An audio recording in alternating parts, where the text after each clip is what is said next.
17 सितंबर यानी कि 2 दिन के बाद प्रधानमंत्री नरेंद्र मोदी का 71वां जन्मदिन है। उनका जन्म दिवस पूरे देश भर में मनाया जाएगा। और बता दें कि प्रधानमंत्री मोदी अपने 71वें जन्मदिन पर देश की जनता को एक तोहफा दे सकते हैं। बता दें कि पेट्रोलियम मंत्रालय के साथ उस दिन प्रधानमंत्री की बैठक है। ये बैठक निर्मला सीतारमण की अध्यक्षता में होगी, जहां इस पर फैसला लिया जाएगा कि पेट्रोलियम पदार्थों को जीएसटी के दायरे में कैसे लाया जाए।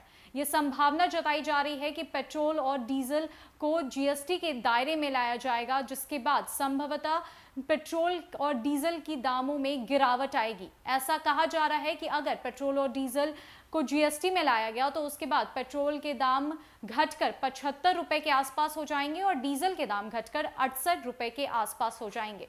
बता दें कि हर तरफ अभी देश में त्राहिमाम मचा हुआ है। आए दिन पेट्रोलियम के दामों में वृद्धि ही हो रही है, जिससे आम जनता काफी परेशान है और हर तरफ त्राहिमाम ही त्राहिमाम है। आए दिन पेट्रोल के दाम बढ़ रहे हैं और साथ ही साथ बिहार में भी पेट्रोल 105 रुपए के आसपास हो चुका है। लोगों को काफी परेशानी झेलनी पड़ रही है, जिसके बाद ये राहत की सबसे बड़ी खबर सामने आ रही है। क्या कुछ होगा उस दिन के बैठक में और क्या फैसले लिए जाएंगे, कैसे पेट्रोल और डीजल को जीएसटी के दायरे में लाया जाएगा, ये पूरी खबर हम आपको बताते हैं। आम लोगों को पेट्रोल और डीजल की आसमान छूती कीमत से आने वाले महीनों में राहत मिल सकती है। दरअसल सरकार पेट्रोल डीजल को जीएसटी के दायरे में लाने पर विचार कर रही है। वस्तु एवं सेवा कर जीएसटी पर मंत्रियों का एक पैनल एक देश एक दर के तहत पेट्रोलियम उत्पादों पर कर लगाने पर विचार करेगा। मामले से जुड़े लोगों के मुताबिक उपभोक्ताओं के लिए ईंधन की कीमत और सरकारी राजस्व में संभावित बड़े बदलाव के लिए यह अहम कदम हो सकता है। वित्त मंत्री निर्मला सीतारमण की अध्यक्षता वाला पैनल शुक्रवार को लखनऊ में होने वाली 45वीं जीएसटी परिषद की बैठक में प्रस्ताव पर विचार करेगा। गौरतलब है कि केरल हाईकोर्ट की ओर से पेट्रोल डीजल को जीएसटी के दायरे में लाए जाने के निर्देश के बाद जीएसटी काउंसिल के समक्ष मामला 17 सितंबर को लाया जाएगा। नाम ना लेने की शर्त पर एक अधिकारी ने बताया कि राजस्व को देखते हुए जीएसटी परिषद के उच्च अधिकारी पेट्रोलियम पदार्थों पर एक समान जीएसटी लगाने को तैयार नहीं है। वहीं विशेषज्ञों का कहना है कि पेट्रोल और डीजल को जीएसटी के दायरे में लाना थोड़ा मुश्किल है। दरअसल जीएसटी प्रणाली में किसी भी बदलाव के लिए पैनल के 3/4 लोगों की मंजूरी जरूरी है। इस पैनल में सभी राज्यों के प्रतिनिधि शामिल हैं। इनमें से कुछ ईंधन को जीएसटी के दायरे में लाने का विरोध कर रहे हैं।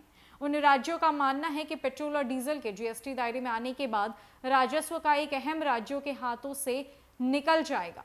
सरकार का पेट्रोलियम उत्पादों पर उत्पाद शुल्क कलेक्शन चालू वित्त वर्ष के पहले 4 महीनों में 48% बढ़ गया है और इस दौरान हासिल हुआ अतिरिक्त कलेक्शन पूरे वित्त वर्ष के दौरान तेल बॉन्ड देनदारी का 3 दुगना है। लेखा महानियंत्रक के आंकड़ों के मुताबिक अप्रैल जुलाई 2021 में उत्पाद शुल्क कलेक्शन 1 लाख करोड़ रुपए से अधिक हो गया है। इस साल मार्च में एसबीआई की इकोनॉमिक रिसर्च डिपार्टमेंट में अपनी रिपोर्ट में कहा था कि अगर पेट्रोलियम उत्पादों को जीएसटी के दायरे में लाया जाएगा तो केंद्र और राज्यों को राजस्व में जीडीपी के महज 0.4% के बराबर की कमी आएगी।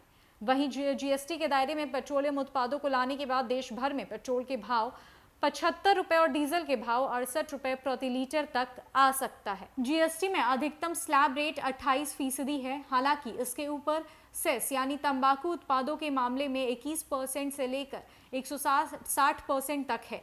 लगाने का विकल्प खुला हुआ है। पेट्रोल डीजल जीएसटी के दायरे में आए तो उन पर सेस लगना तय है।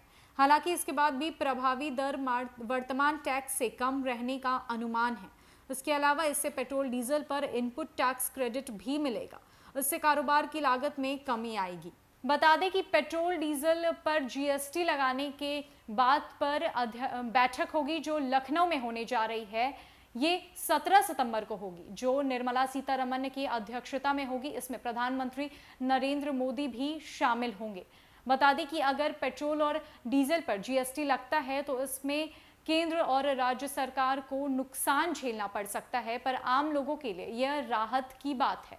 और अगर पेट्रोल और डीजल पर जीएसटी लगता है तो उस पर सेस भी लगना तय है।